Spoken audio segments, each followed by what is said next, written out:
Het actieboek gaat over een jonkje, Hendrik Boeter. Een heel gewoon jonkje, hij komt uit een hele gewone familie. En die familie gaat net op vakantie, bloedt elke zomervakantie eigenlijk thuis in het plakje Vlechtwet. En er is hier een donder te dwang, een baan op een straat. Niks om. En Hendrik die wil zo graag wat bijzonders mooi meidje. En dan vindt er op een dag een wondertoeter. En maar die toeter kan er toveren. En dan rent het al gauw uit de hand, want hij doet dingen die er... Ja, dat is eigenlijk net helemaal de bedoeling weer.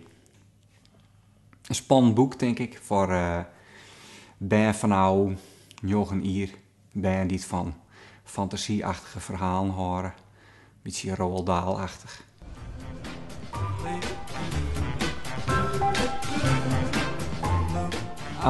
Als een boeketje zelf komt, dan heb ik de tijd aan jezelf. Dus je kunt zelf bepalen wanneer het klaar is. En nou, je kunt er nog eens een hoe nooit denken. En nou weer wel een deadline, dus daar moet je wel, dat is een andere manier van werken.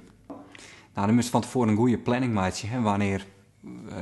Wanneer wordt het boek oud hebben. Nou, dan dat budget daar zo elke week. Nou, neem eens wat, 5 zijden klaar hebben of zo. En hetzelfde met tekeningen. Ik ga de tekening zelf maken. Ja. Nou, dan moest dus ik goed bepalen van oké, ik moet nog tijd vrij maken om die tekeningen uit te maken. Nou, dus dat moest ik goed nadenken hoe het planst van tevoren. Het zal mij benijden, dochter. En hij ziek helle jip, maakte zijn wang een bol en begon te blazen. Hij speelde hege en lege toon, vlug en stadig, maar de barre niet. Tenminste, eerst net.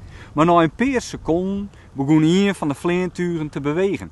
Hij wapperde maar een van zijn jukken, bestudeerde maar zijn puntige noos het plafond en zoals de doe, zag het als een koe het ruut uit.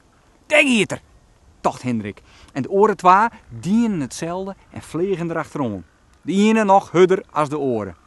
Hendrik draafde naar het iepensteende ruut en zeeg hoe de vleentuigen rondjes maken door de lucht. Doe zochten ze op eigen kracht de wolken op. Wauw, zei Hendrik in hem zelfs. Ik ken toveren.